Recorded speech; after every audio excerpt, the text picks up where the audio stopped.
What would you do if God told you to attack a city without swords, without ladders, and without a battle plan? Imagine standing before walls so massive that no army had ever broken through them. Now imagine God saying, "Don't fight. Just walk." It sounded impossible. Yet one man trusted God completely, and what happened next became one of the greatest miracles in history. This is the incredible story of Joshua, the leader chosen after Moses' death, and the miraculous fall of Jericho. The people of Israel were grieving. Their great leader Moses, the servant of God who had led them out of Egypt and through the wilderness for 40 years, had died. Fear filled the camp. Many wondered what would happen next. Who could ever replace Moses? Among the people stood Joshua, Moses' faithful assistant. For years he had served beside Moses, learning to trust and obey God. But now the responsibility of leading an entire nation rested upon his shoulders. Then God spoke to Joshua, "Moses, my servant, is dead. Now arise and lead these people across the Jordan River into the land that I promised to give them. Be strong and courageous. Do not be afraid, for I am with you wherever you go." These words filled Joshua's heart with courage. He knew he could not lead the people by his own strength. But if God was with him, nothing would be impossible.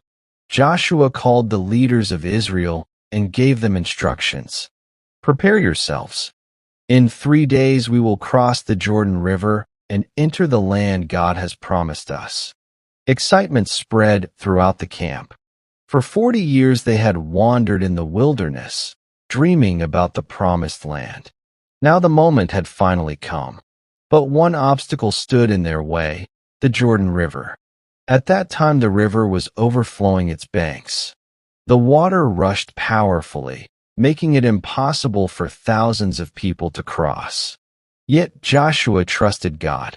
The priests carried the Ark of the Covenant, the sacred symbol of God's presence among his people. Joshua instructed them to walk toward the river. As soon as the feet of the priests touched the water, a miracle happened. The rushing river suddenly stopped. The waters piled up far away, and a dry path appeared before the people. The Israelites watched in amazement. God had done it again. Just as he had parted the Red Sea for Moses, he had now parted the Jordan River for Joshua. One by one, the people crossed safely on dry ground. After everyone had crossed, Joshua commanded 12 men, one from each tribe of Israel, to gather 12 stones from the riverbed. They built a memorial so future generations would remember how God had brought them across the Jordan. That night, the people camped in the Promised Land for the very first time. But their journey was not over. Ahead of them stood a mighty city called Jericho. Jericho was unlike any city they had ever seen. Its walls were enormous and heavily fortified. The gates were shut tightly. No one entered and no one left. The people of Jericho had heard about the God of Israel. They had heard about the Red Sea. They had heard about the victories in the wilderness. And now they were terrified. Inside Jericho lived a woman named Rahab. Months earlier, Joshua had secretly sent 2 spies to examine the city. Rahab had hidden the spies and protected them because she believed that the God of Israel was the true God. Before the spies left, they promised that when Israel attacked Jericho, she and her family would be spared if she tied a scarlet cord in her window. Now the day of battle had arrived. Joshua looked at the massive walls and wondered how they would ever conquer such a city. Then he encountered a mysterious man holding a drawn sword. Joshua asked, "Are you for us or for our enemies?" The man replied, "Neither, but as commander of the army of the Lord I have now come." Joshua immediately fell to the ground in worship. He realized that God himself was going before Israel. Then God gave Joshua an unusual battle plan. The soldiers were to march around the city once each day for 6 days. 7 priests would walk before the Ark of the Covenant carrying trumpets. No one was to shout. No one was to speak. They were simply to march. The instructions seemed strange. How could walking around a city defeat an army? But Joshua had learned something important. God's ways are often different from human ways. Early the next morning, the priests lifted the ark. The soldiers took their places. Silently, they marched around Jericho. The people inside the city watched from the walls. Perhaps they laughed. Perhaps they mocked the Israelites.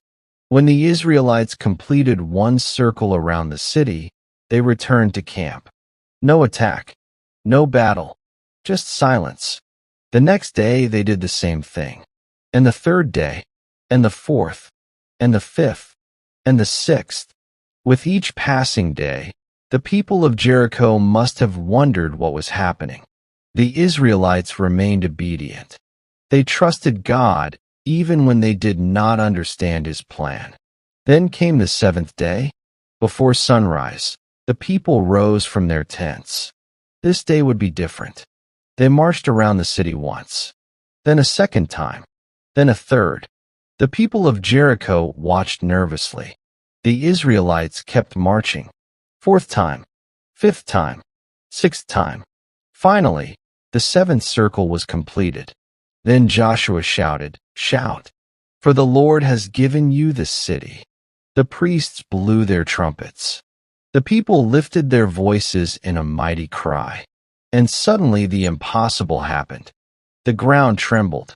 The massive walls of Jericho began to shake. Stone cracked. Dust filled the air. Then the mighty walls collapsed. The city that had seemed unconquerable lay open before them. The Israelites rushed forward and took the city exactly as God had promised. Only Rahab and her family were saved because of her faith and her kindness toward the spies. The victory belonged entirely to God. No human strategy had brought down the walls. No army had broken through. God had done it. The fall of Jericho became a powerful lesson for Israel. When they trusted and obeyed God, even impossible obstacles could be overcome. Joshua continued leading the people in many battles, and God remained with him just as he had promised. The people finally began to possess the land that God had promised to Abraham generations earlier. Joshua's story reminds us that courage does not mean having no fear. It means trusting God even when the path seems impossible. The Jordan River parted because Joshua obeyed. The walls of Jericho fell because the people trusted God. And one man, once only a servant of Moses, became one of the greatest leaders in biblical history because he believed that with God, nothing is impossible. If this story inspired you, remember this truth. The walls standing in your way may seem impossible to overcome, but faith and obedience can bring down even the strongest barriers.